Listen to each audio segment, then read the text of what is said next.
ओम शांति।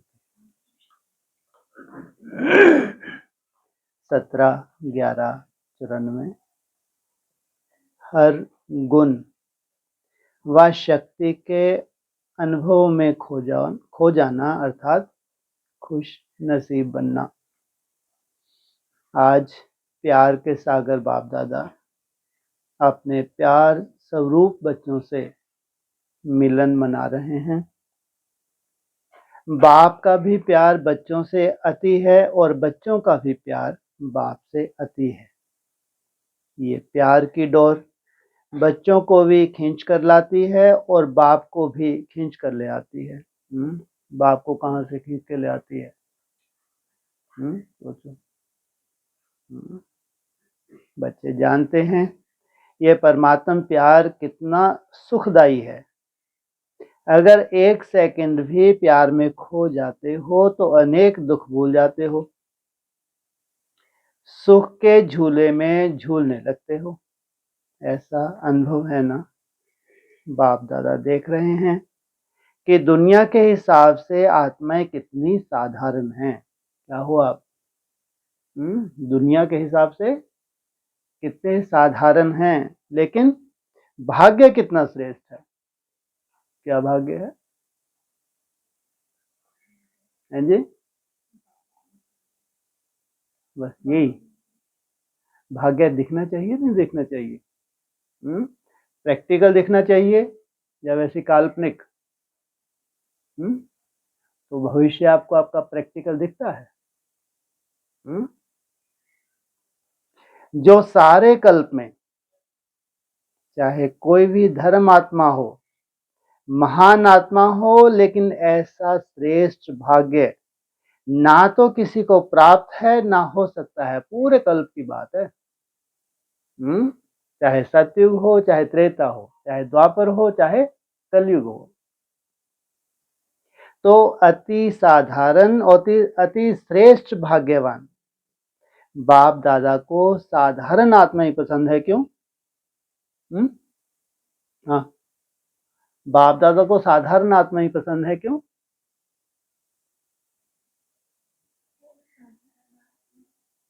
बाप भी साधारण है। लो, अच्छा, साधारण तन को इसलिए क्यों है? बुद्धि नहीं चलाती ज्यादा। जितना बुद्धि चलाएंगे उतनी कम कमाई होती है, जितना बुद्धि को कम चलाएंगे उतना ही कहेंगे अति साधारण। जैसा बाप ने बोला, हाँ जी, स्वीकार है। तो चाहनी बुद्धि होते हैं, बहुत बुद्धि चलती है, नहीं है, होगा, कैसे होगा, ये है, वो है। बाप रे बाप। क्यों? बाप स्वयं भी साधारण तन में आते हैं, कोई राजा के तन में या रानी के तन में नहीं आते। उससे क्या हो जाए? अगर राजा के तन में आए, रानी के तन में आए, भीड़ मच जाए। कोई धर्मात्मा महात्मा के तन में भी नहीं आते। कोई बहुत बड़ा महात्मा हो, नामी ग्रामी हो, सोचो, तो भी भीड़ मच जाए। साधारण तन में स्वयं भी आते हैं और बच्चे भी साधारण ही आते हैं। आज का करोड़पति भी साधारण है। साधारण बच्चों में भावना है और बाप को भावना चाहिए, देह भान वाले नहीं चाहिए। कहते हैं भावना का फल देता है। जितना बड़ा होगा उतनी भावना नहीं होगी, लेकिन भान होगा। क्या? जितना बड़ा है उतनी ही भावना नहीं है, लेकिन देह भान है। तो बाप को भावना का फल देना है और भावना साधारण आत्मा में होती है। इसलिए ज्यादा ज्ञान में कौन चल पाते हैं? कन्या माता है। ये भावना की प्रधानता होती है। नामी ग्रामी आत्माओं के पास ना भावना है ना समय है। तो बाप देख रहे हैं कितने साधारण और कितने श्रेष्ठ भावना का फल प्राप्त कर रहे हैं। इसलिए ड्रामा अनुसार संगम युग में साधारण बनना ये भी भाग्य की निशानी है। अगर कोई असाधारण भी हो तो उसको क्या बना देते हैं बाबा? साधारण है, गोद में लेके चल, ऐश कर। क्योंकि संगम पर ही भाग्य विधाता भाग्य की श्रेष्ठ लकीर खींच रहे हैं, और साथ साथ भाग्य की लकीर खींचने का कलम भी बच्चों को दे दिया। मिली है ना कलम? पूछा। क्या कहा? क्या कहा है? किसको दे दिए? बच्चों को दे दी है। कैसे दे दी है? लिखो अपना भाग्य, श्रेष्ठ से श्रेष्ठ लिखो, इतना सुंदर लिखो, कोई छीन ही ना सके। लिख लो। वो कहते हैं किसने लिखी? ब्रह्मा ने लिखी। अरे भगवान क्या कह रहे हैं, ये छोटा सा संगम युग है, छोटे से छोटा ही बच गया। अब तो जैसा चाहो तुम अपना क्या कर लो, भाग्य की लकीर लिख लो, जैसा चाहो। केवल 3.5 घंटे में ही तुम ऐसी तकदीर लिख डालो, बाप रे बाप।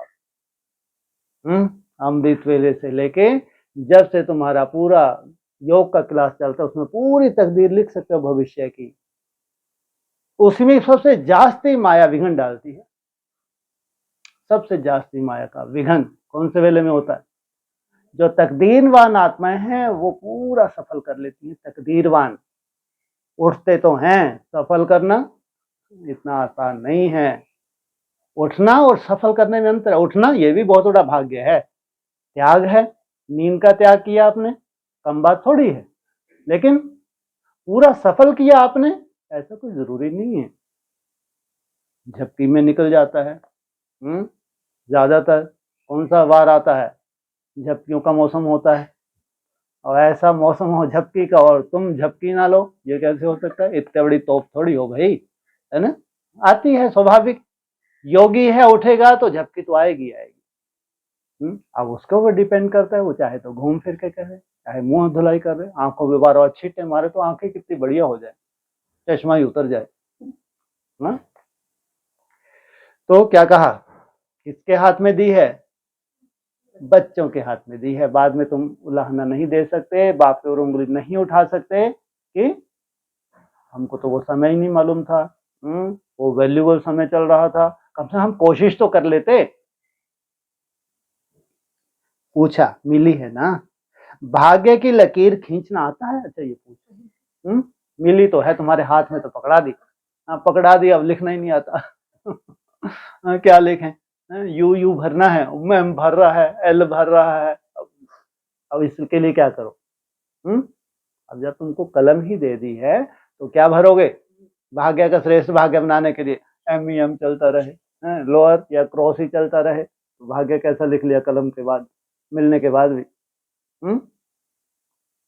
कितनी लंबी लकीर खींची है? क्या जब से उठे तब से 8 घंटे तक तुमने खींच ली? 16 24 तो सब हो ही जाएगा, लेकिन एक ही झटका तुमने दिया उठते से ही। इतनी लंबी लकीर कहां तक? सबसे वैल्यूबल टाइम होता है सुबह का, कोई काम नहीं होता। जब तक क्लास चलती है ब्राह्मणों की, तब तक कोई तुम्हारे पास बहाना नहीं है। अगर कोई कार्य कुछ है भी, तो भी तुम्हारा बहुत अच्छा साइलेंस का माहौल होता है। लौकिक घरों में भी तुम चाहो तो योग युक्त होकर कोई भी काम कर सकते हो।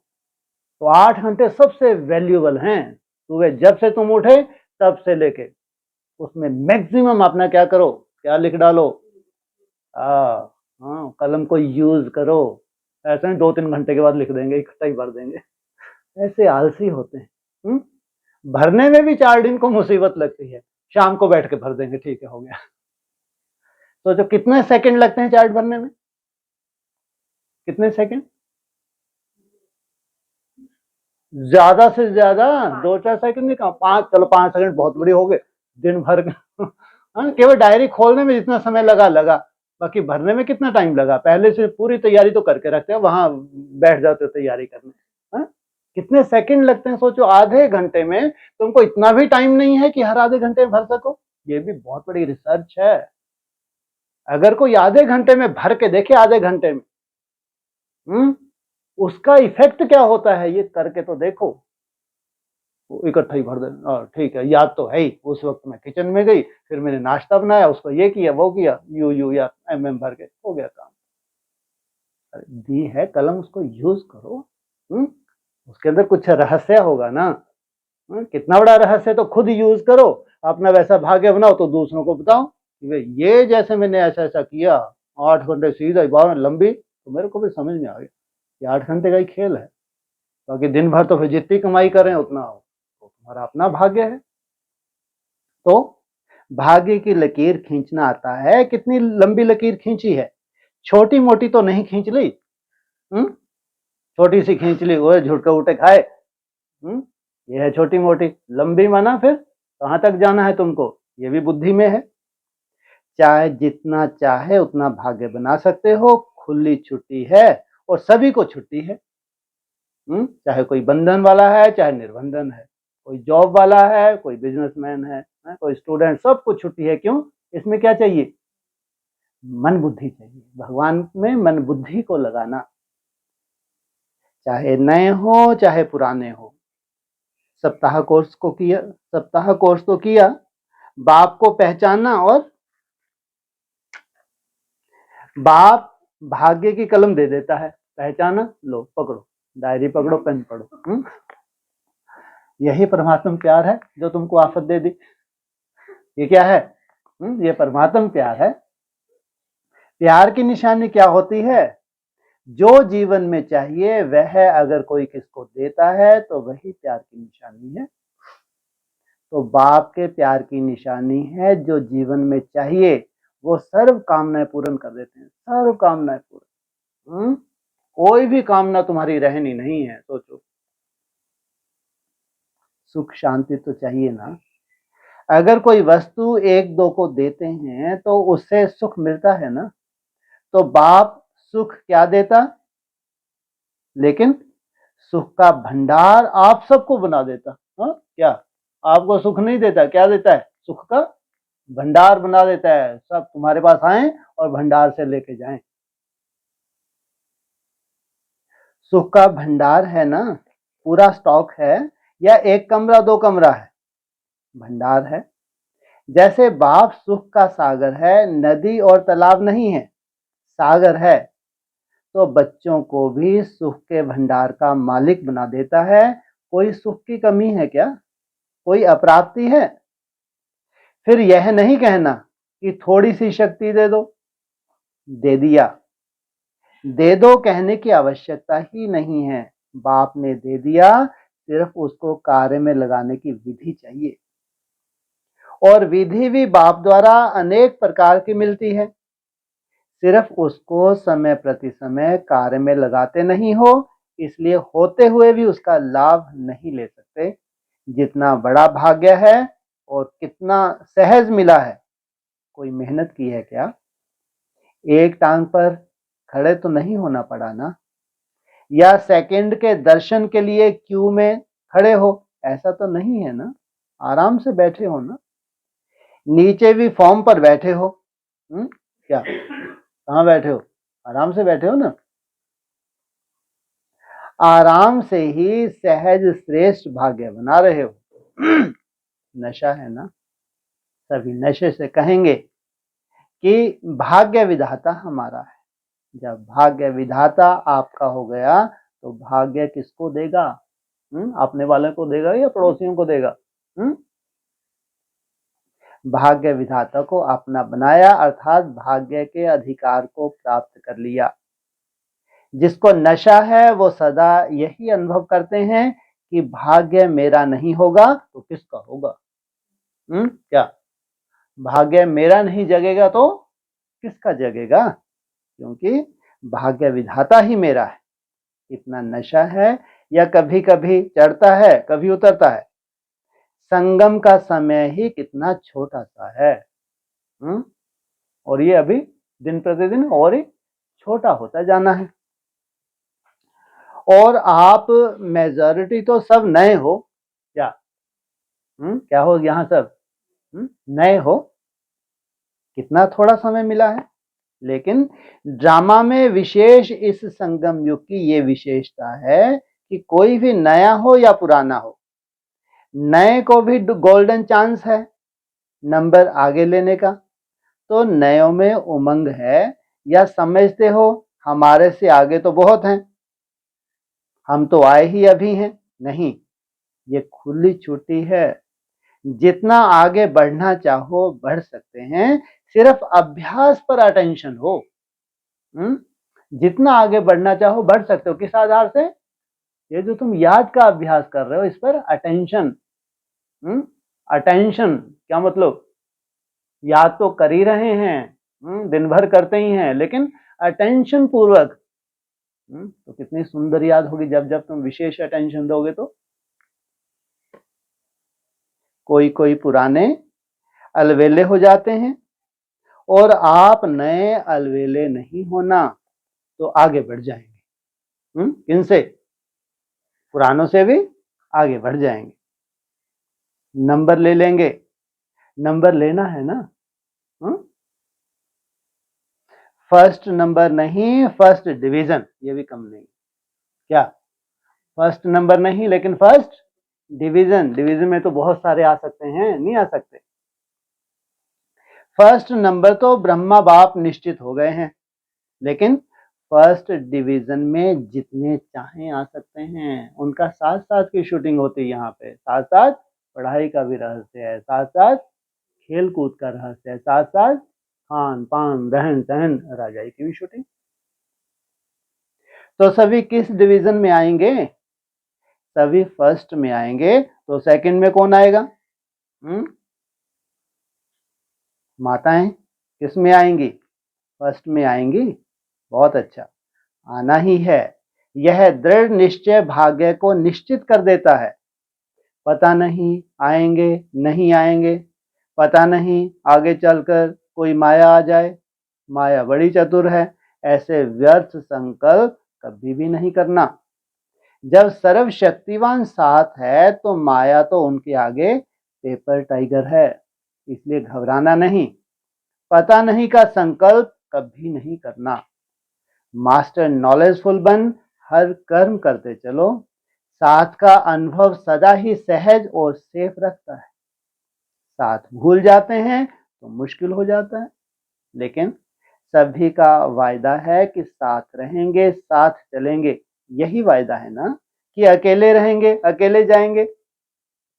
तो साथ का अनुभव बढ़ाओ। जानते हो ना कि साथ है, मानते भी हो, लेकिन फर्क क्या पड़ता है? जानते भी हो, मानते भी हो, लेकिन समय पर उसी पर मान चलते नहीं हो। माया का फोर्स जो कोर्स है उसको भुला देता है। लेकिन क्या माया बहुत बलवान है? वह बलवान है या आप बलवान हो? कौन है? पक्का? कौन बलवान है? पूछा। सबकी तरफ से बोल रहे हैं आप। हम बलवान हैं। वह बलवान है या आप बलवान हो? या कभी माया बलवान, कभी आप बलवान? आपकी कमजोरी माया है और कुछ नहीं। आपकी कमजोरी माया बनकर सामने आती है। जैसे शरीर की कमजोरी बीमारी बनकर आती है ना, तो ऐसे आत्मा की कमजोरी माया बनकर के सामना करती है। तो ना कमजोर बनना है, ना माया आनी है। लक्ष्य ही है माया जीत, जगत जीत। कितने बार विजयी बने हो? विजयी कब बना जाता है? हाँ, जब माया का वार हो, लेकिन हम प्रभावित नहीं हुए। ऐसा नहीं कि माया आ ही नहीं रहे हो तुम विजयी हो, बिल्कुल नहीं। माया आ रही है लेकिन तुम प्रभावित नहीं हो रहे, तो इसको कहेंगे विजयी। अनगिनत बार फिर भी घबरा जाते हो। कोई नई बात होती है तो कहा जाता है नई बात थी, मुझे पता नहीं था इसलिए घबरा गए। तो रोज ही रोज बेचारी आ रही है, इतने अनुभवी बन गए इससे तुम युद्ध कर करके। लेकिन एक तरफ कहते हो अनेक बार विजयी बने हैं, फिर क्यों घबराते हो? बाप का प्यार ही ये है कि हर बच्चा श्रेष्ठ आत्मा बन जाए, राज अधिकारी बने। प्रजा अधिकारी तो नहीं बनना है ना। तो राज अधिकारी अर्थात हर कर्म इंद्रिय जीत। अगर अपनी कर्म इंद्रियों के ऊपर, मन बुद्धि संस्कार के ऊपर विजय नहीं, तो प्रजा पर क्या राज करेंगे?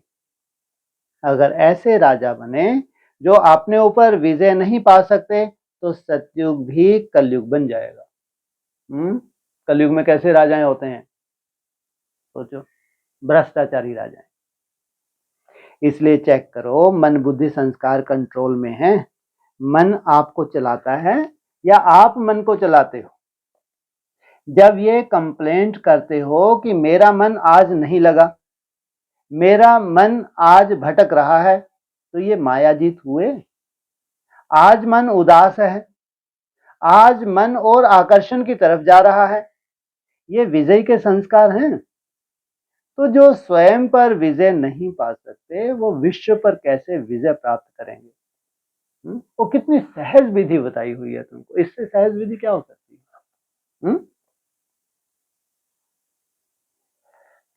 इसलिए चेक करो, कर्म इंद्रिय जीत, मन जीत कहां तक बने हैं। अगर फर्स्ट डिवीजन में आना है तो इस लक्ष्य से लक्षण को प्राप्त कर सकते हो। कौन से? क्या बताया? हैं जी? हाँ, कर्म इंद्रिय जीत तो बाद में, उससे पहले जो मन इधर उधर जा रहा है, किस विधि से मन को तुम कंट्रोल करते हो। बाप दादा ने देखा कि बच्चे उमंग उत्साह में भी रहते हैं, ज्ञान की जीवन अच्छी लगती है, ज्ञान सुनना सुनाना उसमें भी अच्छे आगे बढ़ रहे हैं, लेकिन चलते चलते अगर कमजोरी आती है, कारण क्या है? विशेष कारण है, जो कहते हो, जो सुनते हो, उस एक एक गुण का, शक्ति का, ज्ञान के पॉइंट्स का अनुभव कम है।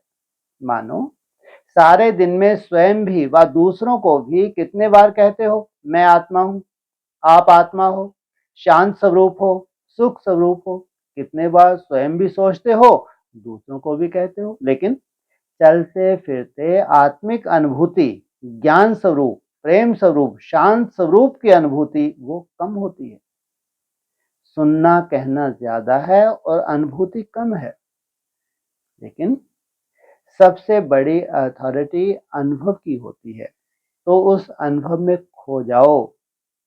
जब कहते हो शांत स्वरूप, तो स्वरूप में स्वयं को, दूसरों को शांति की अनुभूति हो। तो शांत स्वरूप, तो स्वरूप में स्वयं को, दूसरों को शांति की अनुभूति हो। एक एक गुण का वर्णन करते हो, शक्तियों का वर्णन करते हो, लेकिन शक्ति व गुण समय पर अनुभव में आए। कई बोलते भी रहते हैं कि सहन शक्ति धारण करनी चाहिए, सहनशीलता अच्छी है, लेकिन अनुभूति नहीं होती। अनुभूति की कमी होने के कारण जितना चाहते हो उतना पा नहीं सकते।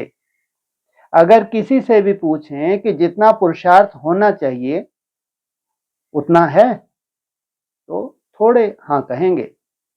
तो जितना मिल रहा है उतना जीवन में व कर्म में अनुभव हो।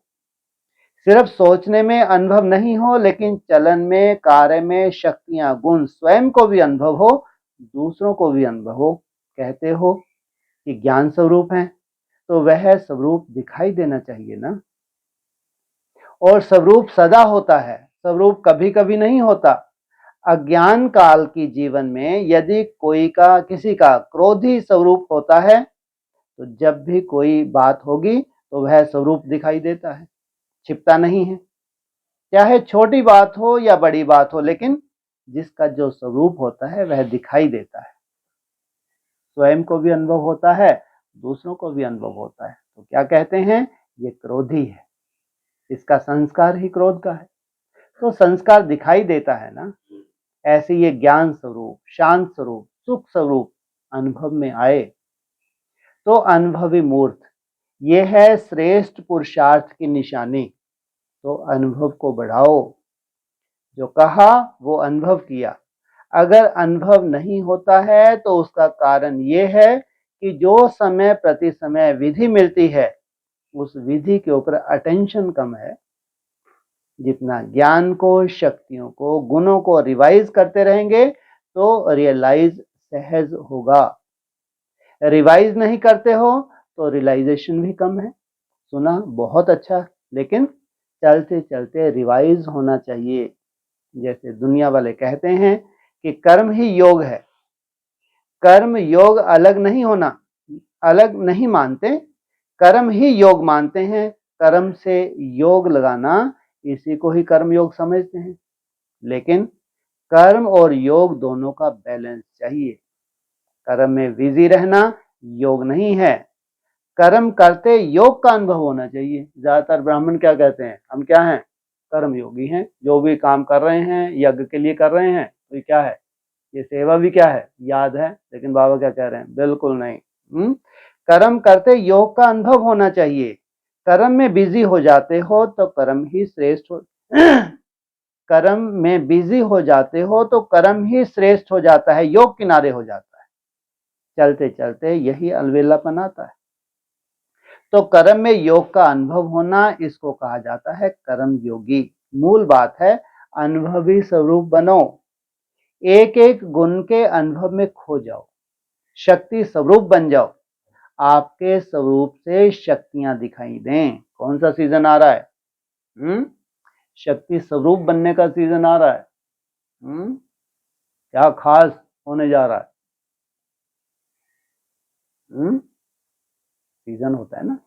क्या खास सीन ज्यादातर ब्राह्मणों के सामने आने जा रही है, सबके सामने नहीं।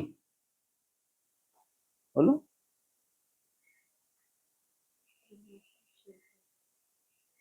लो, अरे शक्ति स्वरूप की बात हो रही है जी।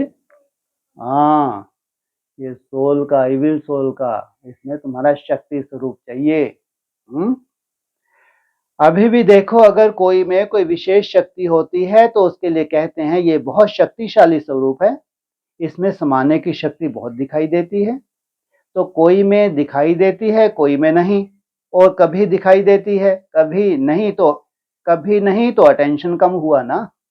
तो हर शक्ति, हर गुण, हर ज्ञान के पॉइंट्स आपके स्वरूप में अनुभव करें। और वो तब होगा जब पहले स्वयं को अनुभव होगा, उनको आपके द्वारा अनुभव होगा। सोचो वो कब, पहले आपको अनुभव हो। इसलिए ये जो इतना रूप अभी चलेगा, तो वो जो कमजोर ब्राह्मण होते हैं वो जाते हैं कहाँ, ओलिए के पास चले गए, झड़वाने के लिए चले गए। अरे ब्राह्मणों के पास क्या कमी है, अरे योगी और इधर उधर धक्के खाए झड़वाने के लिए, ऐसा हो सकता है क्या? मतलब ही क्या रहा योग का। अगर आपका शक्ति स्वरूप नहीं है तो जरूर इधर उधर जाएंगे और कोई समाधान होने वाला नहीं है। अब आप तो, आपका स्वरूप ही समाधान है, स्वयं के लिए और दूसरों के लिए। अगर स्वयं अनुभवी होगा तो दूसरों को उससे स्वतः ही अनुभव होगा। और जब अनुभव करते हो तो कितनी खुशी होती है। एक सेकंड भी अगर किसी गुण व शक्ति का अनुभव होता है तो कितनी खुशी बढ़ जाती है। कैसे, एक सेकंड भी कैसे, कितनी खुशी बढ़ जाती है? बोलो, कोई दूर बैठा है आपका मित्र संबंधी, कोई विदेश में बैठा है, भारत के किसी कोने में, उसने आपको फोन किया, आपको ही करेगा, किसी को करेगा? ऐसे ऐसे सोल परेशान कर रही है, ऐसे ऐसे उपद्रव मचा रही है। अच्छा अभी बताते, बस छोड़ो, बैठो आप।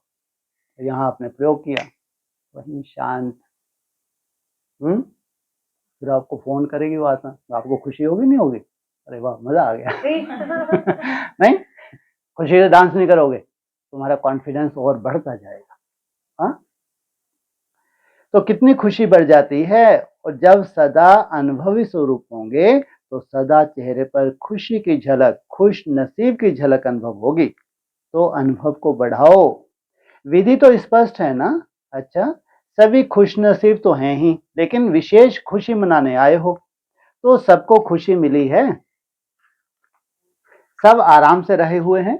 कोई चिंता तो नहीं, सब आराम से भले पधारे। पूछा बाबा ने, सब आराम से रहे हुए हैं। मन आराम में हो तो तन को आराम मिल ही जाता है, ये तो होना ही है। जितना स्थान बढ़ाएंगे उतना कम होना ही है, ये भावी है। उसको क्या करेंगे, इसे तुमको भी कितना समय दे दिया अभी, है जी? अरे नहीं, अब ये बात तो कौन सी हो रही है, जितना स्थान को बढ़ाएंगे उतना, 3.5 4 साल दिए ना। तो क्या करेंगे, और अच्छा है, रिहर्सल हो जाती है। जहां बिठाओ, जैसे बिठाओ, जैसे सुलाओ, इसकी रिहर्सल हो जाती है। जो खिलाओ, चाय पीते नहीं, मत पिलाओ, रिहर्सल हो जाती है। रोटी चावल कुछ खाते नहीं, मत खिलाओ, रिहर्सल हो जाती है ना, जाएंगे कहाँ। तो पट में सोना अच्छा है, पटराजा बन गए ना। शास्त्रों में तो पटरानी और पटराजा का बड़ा गायन है, आप तो बहुत सहज बन गए। क्या कितना गायन है, कितनी थी पटरानियां हैं और रानियां, इसका मतलब क्या हुआ क्या? अरे कुछ भी बोल देना, शास्त्रों के हिसाब से जब, तो शास्त्रों के हिसाब से ही बोलो ना। तो रानियां और पटरानियां, इसका पटरानी क्या हुई, माना महारानी ही कहो, उसका दर्जा रानी से ऊपर है। तो पट पे सोए, तो अभी तुम लोग भी धीरे से गद्दे वद्दे छोड़ के कहाँ सोने जा रहे हो, है ना। ये गद्दे तो ले सकते हैं, ये तो अच्छे होते हैं। आगे चल के प्रैक्टिस कराएंगे, नहीं तो फिर रीढ़ की हड्डियां दुख रही है, यहाँ दर्द हो रहा है वहां दर्द हो रहा है, तो बाबा पूरी तरह से बनाएगा ना, ये बनाएगा ही तो क्या बन जाएंगे आगे चल के, धीरे धीरे धीरे धीरे जगह मनवा, ऐसा नहीं। पट राजा पट रानी, कोई तकलीफ है? बाप दादा और निमित आत्माएं सोचती तो यही है कि सब आराम से रहें, लेकिन अगर ज्यादा संख्या में भी आराम लगता है तो खुशी की बात है। जहां भी रहे हुए हो वहां खुश हो, कोई तकलीफ नहीं है। और बुलाएं? क्यों निमेश भाई, और बुलाएं? हाँ जी, अच्छे से नहीं कहते ना ऐसे नशे, हाँ जी। सिर्फ एक सूचना चली जाए कि जो आना चाहे वो आ जाए, तो क्या करना पड़ेगा? अखंड तपस्या करनी पड़ेगी। आगे चल के क्या होने वाला है? वही अखंड भट्टी आदि सो अंत, एक तरफ भयंकर विकराल रूप और एक तरफ तुम्हारी प्रैक्टिकल भट्टी चलनी है, ऐसे ही नहीं। हाँ, यहाँ भी प्रैक्टिकल सालों से चल रही है, सालों से, जो कोई ब्राह्मण कल्पना नहीं कर सकते, कल्पना भी नहीं कर सकते कि ये भी हो गया, छोटे से मकान में सालों से अखंड योग चल रहा हो। सुबह से लेके शाम तक, सोने के लिए थोड़ा सा शांति सो जाओ, नहीं तो यहाँ हठ योग भी चला है कि सोने में भी एक चाहिए वहां बैठने वाला, तो वो तो हठ योग हो जाता। अब भक्ति मार्ग होता है तो उसमें तो ज्योति का महत्व होता नहीं होता है, घी डालते जाओ, एक ज्योति तो जल झुटके खाती रहे ज्योति, लेकिन जलती रहे ज्योति, तो बहुत महत्व होता है उसका। तो खुशी की खुराक खाओ, अखंड योग करो। खुराक भी क्या दे रहे हैं? और तो उम्मीद इनसे है नहीं कि ये बोलेंगे ब्रह्मा भोजन खाओ। खुशी की खुराक खाओ और अखंड योग करो, फिर तो सभी आ सकते हैं। करेंगे, थक नहीं जाएंगे, भूख नहीं लगेगी, 7 दिन तक नहीं खाएंगे, 168 आवर्स, क्या 7 दिन वो आखिरी होगा, क्या होगा? जो आखिरी विनाश है ना, वो 7 रोज का बताया। ना तुमको भूख लगेगी, कि सीनी ऐसी दिख रही है, ना तुमको प्यास लगेगी, ना भूख, ना, और नींद का तो सवाल ही नहीं है। तो पूरी शूटिंग, अभी भी तुम्हारे पास कितने महीने हैं? 168 पूरे, वैसा ही वैसा ड्रामा है, चिंता मत करो। आगे चल के ऐसा एक चुटकी में काम हो जाना है 7 रोज में।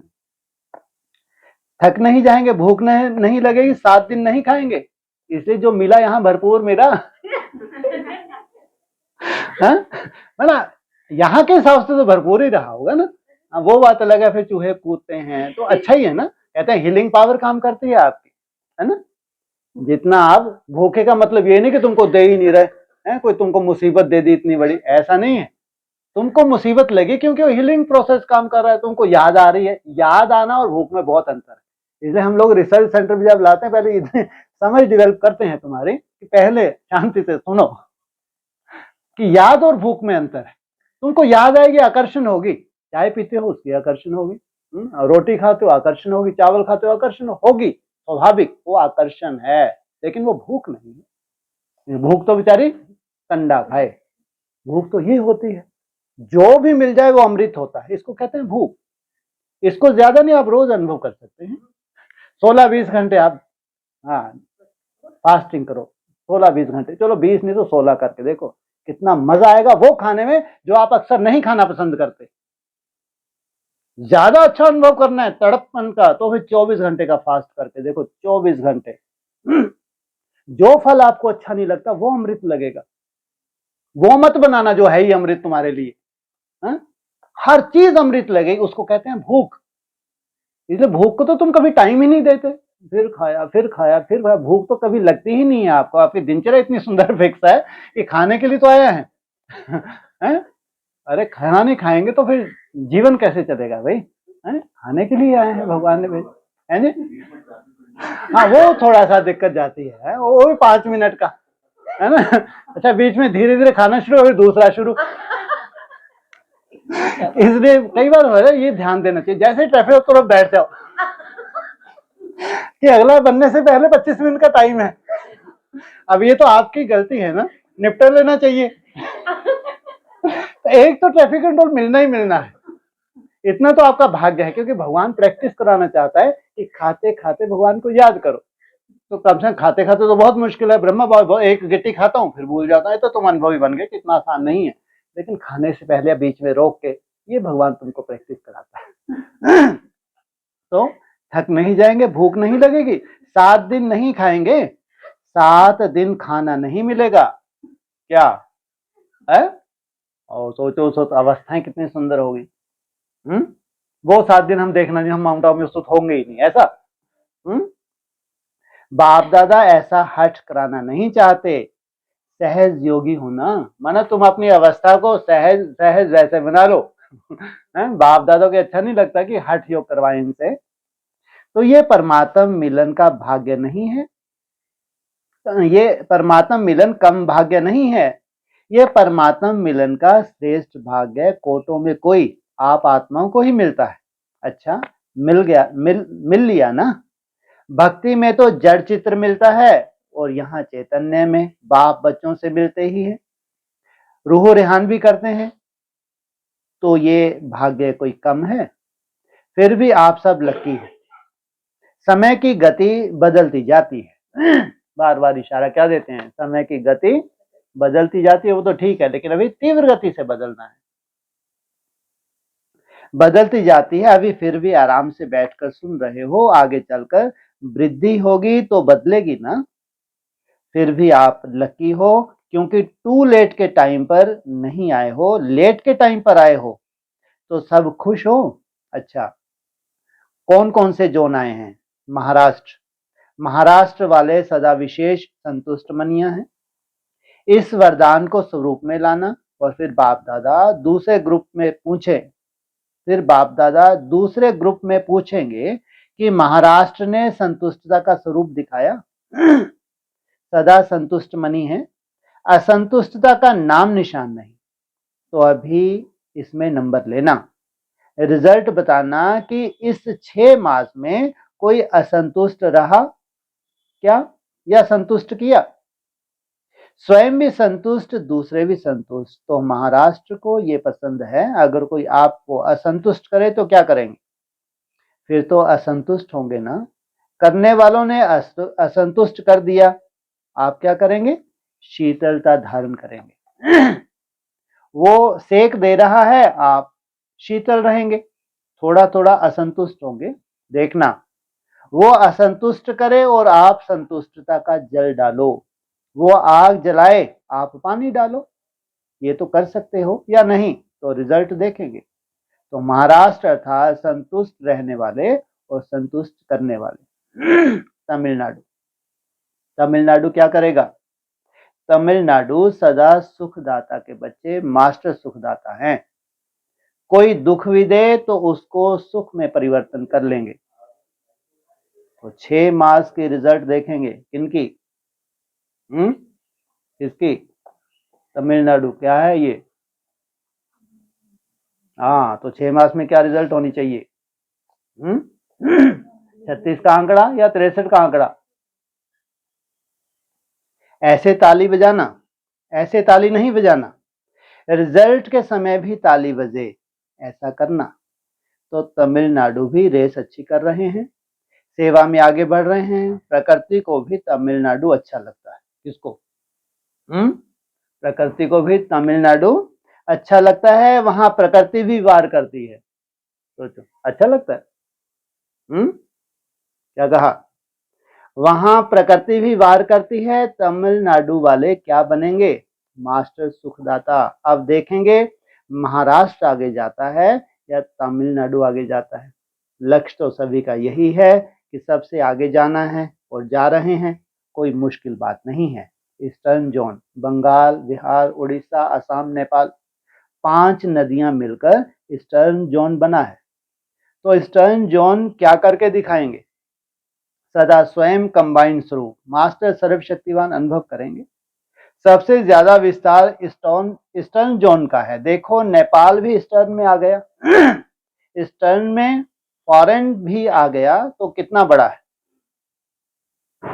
बड़ा जोन है, तो बड़ा ही दिखाएंगे ना। ईस्टर्न जोन महान लकी जोन है। क्यों लकी है? क्योंकि ब्रह्मा बाप की कर्म भूमि और प्रवेशता भूमि है, इसलिए सदा कंबाइंड स्वरूप में रहने वाले मास्टर सर्वशक्तिवान आत्माएं हैं।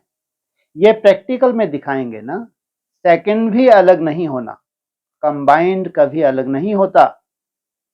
सदा साथ और सदा साथ रहकर औरों को भी साथ में मिलाने वाला। समझा? अभी देखेंगे कि नंबर कौन आगे लेते हैं। अभी तो नाम का नंबर है ना, फिर काम पर नंबर मिलेगा। यूपी, लौकिक कहावत में यूपी की विशेषता है कि यूपी वाले पहले आप का मंत्र ज्यादा पढ़ते हैं, लेकिन आप ब्राह्मण कौन सा मंत्र पढ़ते हो?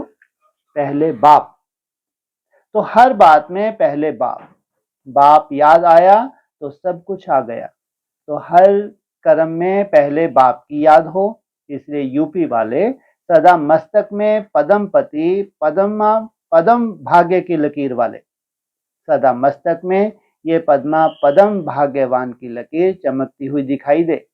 इसमें यूपी वाले नंबर लेंगे ना। सदा भाग्यवान भव। अच्छा, स्थापना में दिल्ली का पार्ट भी है, तो यूपी का भी विशेष पार्ट है, इसलिए विशेष भाग्यवान आत्माएं हैं। इंदौर वाले क्या करेंगे? इंदौर वाले विशेष महादानी हैं, सदा अपने कर्म द्वारा, बोल द्वारा महादानी, दान करने वाले हो, लेने वाले नहीं, देने वाले। तो महादानी हैं, दान करना आता है ना। जो महादानी आत्माएं होते हैं वही वरदानी होते हैं। तो वरदान लेने वाले और औरों को भी वरदान देने वाले, महादानी और मास्टर वरदानी। कोई कैसा भी हो वरदान दो, महादानी बनो, यही विशेषता है। तो इंदौर वाले क्या करेंगे? वरदानी बनेंगे। कोई गाली भी देंगे तो वरदानी बनेंगे ना। कोई इंसल्ट करेंगे तो क्या करेंगे? वरदानी बनेंगे कि उस पर थोड़ा शक्ल बदली करेंगे। इनकी तो बहुत बड़ी दिक्कत है बेचारों की। क्या इनको कौन सी परेशानी है ज्यादा? ये तो इनके लिए असंभव है। भट्टी का चांस भी मिल गया, उसके बाद भी क्या महसूस करते होंगे? परवश या चलते होंगे? किन की बात हो रही है? इंदौर वालों की। थोड़ी शक्ल बदली होगी, वरदान देंगे। वो गाली दे, आप वरदान दो। और अगर उल्टा होता हो, वे वजह से टक्कर मारते हो, छोटी सी बात से इनको बहाना चाहिए टक्कर मारने का, तो ये क्या कल्पना करेंगे कि वरदान दे? फिर तो बहुत पास हो गए। कब? अगर तुमने सहन कर लिया, फिर तो क्या हो गए? पास हो गए। अभी से ही पास हो गए। पहले बनो तो क्या? कर्नाटक वाले क्या करेंगे? सदा अपने को पुण्य आत्माएं समझ पुण्य करते रहेंगे। कर्नाटक वालों के पुण्य की पूंजी सदा जमा होगी। तो पुण्य आत्माएं बन, पुण्य की पूंजी जमा करने वाले, और पुण्य आत्मा बन औरों को भी पुण्य आत्मा बनाने वाले। तो कर्नाटक वाले क्या हैं? पुण्य आत्माएं। पाप तो खत्म हो गए ना। कर्नाटक वालों के पाप का खाता खत्म कर दिया ना, कि थोड़ा थोड़ा रखा है, सारा खत्म। तब तो पुण्य आत्मा बने ना। तो पुण्य आत्माएं हैं और सदा पुण्य आत्माएं रहेंगे और औरों को भी पुण्य आत्मा बनाएंगे। बनाने में तो होशियार हो ना। कर्नाटक की वृद्धि बहुत जल्दी होती है ना। सबसे ज्यादा किस जोन की संख्या है? महाराष्ट्र की। अच्छा है, जैसा नाम है वैसा काम है। अच्छा, डबल विदेशी डबल विदेशी बहुत होशियार है। कौन सी होशियारी करते हैं? भागने में होशियार हैं, और भाग्य लेने और भाग्य देने में भी होशियार है। थोड़ा लेने वाले नहीं है, पूरा लेने वाले। भाग्य लेने में होशियार हैं, डबल विदेशियों की विशेषता है कि हर बात में डबल हिस्सा लेते हैं। भारत वालों में भी हिस्सा लेते हैं तो अपने में भी हिस्सा लेते, और विदेश वालों को विशेष अव्यक्त पालना की अनुभूति का वरदान विशेष है। तो अनुभव स्वयं भी करते और ड्रामा अनुसार डबल विदेशियों को बाप दादा द्वारा भी अव्यक्त पालना का विशेष वरदान मिला है, लेकिन लेने वाले भी आगे हैं, इसलिए बाप दादा डबल याद प्यार देते हैं। इन्हों के आगे जाने का एक विशेष कारण है, ऐसे ही वरदान नहीं मिला है, कोई कारण से मिलता है। तो इन्हों की विशेषता है कि जो भी होगा अच्छा होगा या बुरा होगा, स्पष्टवादी हैं। अंदर एक बाहर दूसरे नहीं हैं, जो अंदर है वो बाहर है, तो स्पष्ट होने के कारण जल्दी से आगे कदम उठा लेते हैं, छिपाने वाले नहीं हैं। तो यह स्पष्टवादी बनने के कारण विशेष अव्यक्त पालना के वरदान के अधिकारी बने और बनते रहेंगे। समझा? तो आप भी जितने स्पष्टवादी होंगे उतना अनुभव ज्यादा करेंगे। स्पष्टवादी बनना अर्थात सहज श्रेष्ठ बनना, तो वरदान स्वतः ही मिल जाता है। आंध्र प्रदेश, आंध्रा में भी सेंटर तो बहुत है। आंध्रा वाले क्या करेंगे? आंध्रा वाले कमाल करने वाले हैं। बीच में ही ताली बजा दी, मैंने अभी बात सुनी नहीं क्या? बीच में ही ताली बजा दी, इससे सिद्ध होता है कि कमाल करने में होशियार हैं। तो आंध्रा वालों का यही कमाल करनी है कि सदा डबल लाइट बन उड़ना और उड़ाना, उड़ती कला और औरों का भी भला। स्वयं भी उड़ती कला और औरों की भी उड़ती कला, कला में सबसे आगे जाना है। अपने भी बोझ को सेकंड में समाप्त करने वाले और दूसरों के भी बोझ को समाप्त कर उड़ाने वाले। अभी उड़ती कला की कमाल आंध्रा को दिखानी है। हिम्मत है तो 6 मास में पूरा आंध्रा जोन में कोई भी विघ्न नहीं आना चाहिए। हो सकता है? अभी हाँ नहीं करते, खिटपिट है क्या? मिटा नहीं सकते? तो आंध्रा को प्राइज लेनी चाहिए। 6 मास के बाद आंध्रा वाले प्राइज लेंगे। 6 मास के बाद सभी को प्राइज देंगे। जो वरदान मिला है उसमें जो सब पास होंगे उसको प्राइज मिलेगी। पहले पास होंगे फिर प्राइज मिलेगी। तो फुल पास होना है। फिर यह नहीं कहना कि क्या करें, चाहता नहीं था हो गया। भाषा बदली नहीं कर देना, हो ही नहीं सकता, इतना निश्चय है। अच्छा है, नए कमाल करके दिखाएंगे ना तो बाप कहेंगे पुराने तो पुराने, नए समान बाप होंगे। तो आगे जाने के लिए ये वरदान लेना है ना। अच्छा, बाकी मधुबन निवासी और ज्ञान सरोवर बाप दादा ने पहले भी कहा, तो आबू में सबका याद प्यार देने के लिए 5 मुखी ब्रह्मा है। ब्रह्मा वत्स हैं। कितने हैं? 5 मुखी ब्रह्मा।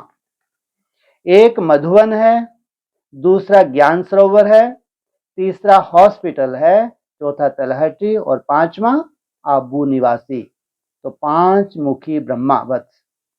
पांचों को बाप दादा सदा उमंग उत्साह के पंखों से उड़ाने वाले और औरों को भी उड़ाने वाले ऐसा विशेष वरदान और याद प्यार दे रहे हैं। तो मधुबन निवासियों को विशेष उमंग उत्साह के पंख सदा लगे हुए रहते हैं। उमंग उत्साह के पंख कभी कमजोर नहीं होते। इसका प्रूफ है ज्ञान सरोवर। इसका प्रूफ उमंग उत्साह के पंख का प्रूफ ज्ञान सरोवर। तो ज्ञान सरोवर में पंख लग गए हैं ना, जो भी देखते हैं क्या कहते हैं? कमाल है। तो उमंग उत्साह के पंख का प्रैक्टिकल प्रूफ है ज्ञान सरोवर। आप समझते हो? इतने में आप समझते हो, इतने में इतना बड़ा बन जाता है, बन सकता है, कॉमन कोई सोच सकता है? तो ज्ञान सरोवर वाले या मधुबन वाले उमंग उत्साह के पंखों से उड़ाने वाले भी हैं और उड़ने वाले भी हैं। बाप दादा ज्ञान सरोवर के सेवाधारियों को विशेष दुआओं भरी याद प्यार दे रहे हैं। विशेषता है कि निश्चय बुद्धि है। कितना भी कोई हिलाता है, डेट पर तैयार होगा नहीं हो सकता, लेकिन ज्ञान सरोवर वाले निश्चय बुद्धि नंबर 1 है। ज्ञान सरोवर वाले हाथ उठाओ, बहुत अच्छा है।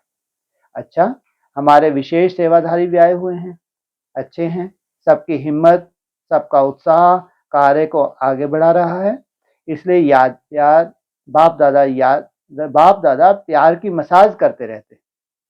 मधुवन वाले अर्थात सदा ताजा भोजन करने वाले, फैक्स द्वारा या टाइप द्वारा खाने वाले नहीं, ताजा माल खाने वाले। मधुवन वाले शरीर से नीचे हैं। मधुवन वाले शरीर से नीचे हैं। हाल फुल होने के कारण पांडव भवन में मुरली सुन रहे हैं। मन से बाप दादा के सामने ऊपर हैं। ऐसे तो चारों ओर के बच्चों के